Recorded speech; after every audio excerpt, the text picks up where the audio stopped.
Assalamualaikum warahmatullahi wabarakatuh. Nama saya Muhammad Rian Hakim.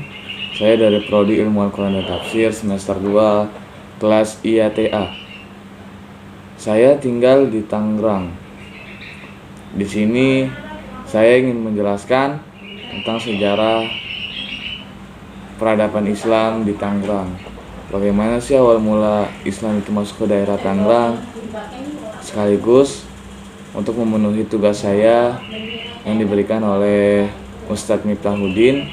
Semoga beliau Bapak senantiasa diberikan kesehatan oleh Allah Subhanahu wa taala dan selalu berkah lah, diridhoi Allah Subhanahu wa taala dimanapun kapanpun.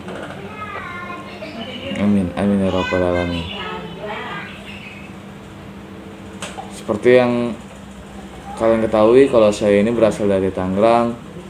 Berarti saya ingin menjelaskan tentang sejarah peradaban Islam yang ada di Tangerang. Seperti yang kalian tahu, bahwa Tangerang ini banyak kali sejarah-sejarah atau peninggalan-peninggalan yang ada di Tangerang ini. Contohnya seperti kayak Kali Cisadane, terus kayak ada bangunan-bangunan kuno Cina di dekat Kali Cisadane itu.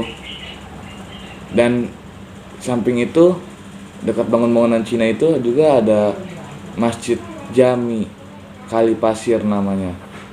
Masjid Jami Kali Pasir itu merupakan masjid tertua di kota Tangerang.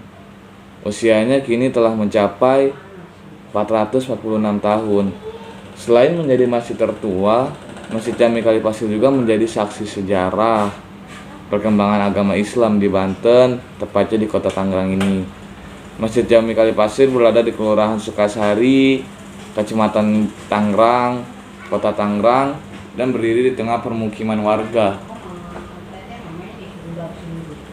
Bangunan ibadah itu menghadap ke arah barat, tepatnya mengarah ke aliran Sungai Cisadane.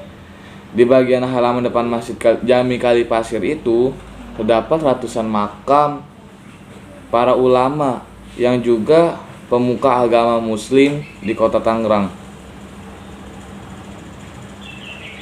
Mulanya Masjid Jami Kali Pasir itu hanya berbentuk gubuk sebelumnya. Jadi belum sebagus yang sekarang ini. Dulunya Masjid Jami Kali Pasir itu masih berbentuk gubuk dan berpondasikan 4 tiang yang terbuat dari batang pohon kelapa. Dia terbuat dari batang pohon kelapa dulunya.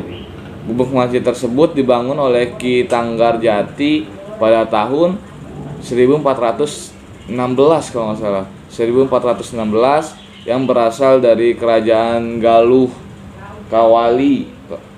Ini itu kalau nggak salah sih.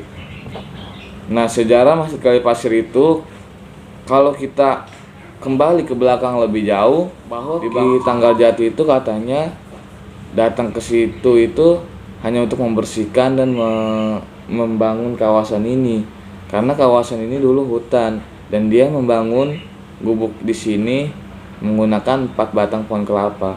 Menurut ceritanya sih seperti itu. Ratusan tahun berikutnya, pada tahun 1576 para ulama singgah di Masjid Jami Kali Pasir.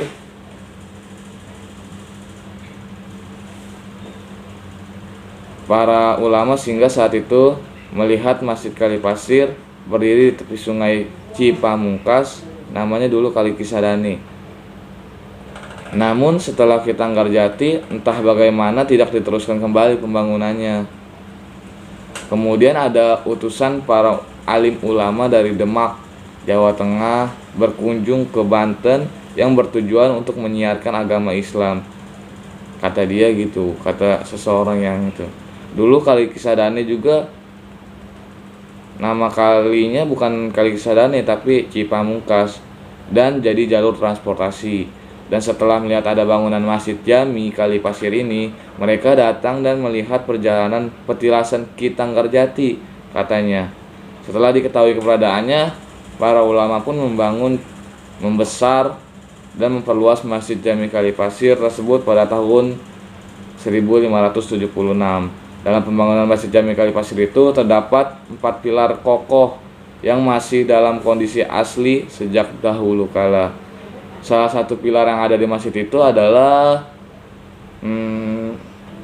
pemberian dari seorang ulama Islam wali songo, yaitu Sunan Kalijaga. Pilar tersebut yang menjadi saksi dari pembangunan Masjid Jami Kalipasir dan berdiri kokoh hingga saat ini. Mungkin itu saja yang bisa dapat saya sampaikan. Kurang lebihnya mohon maaf. Wabillahi taufiq wal hidayah. Wassalamualaikum warahmatullahi wabarakatuh.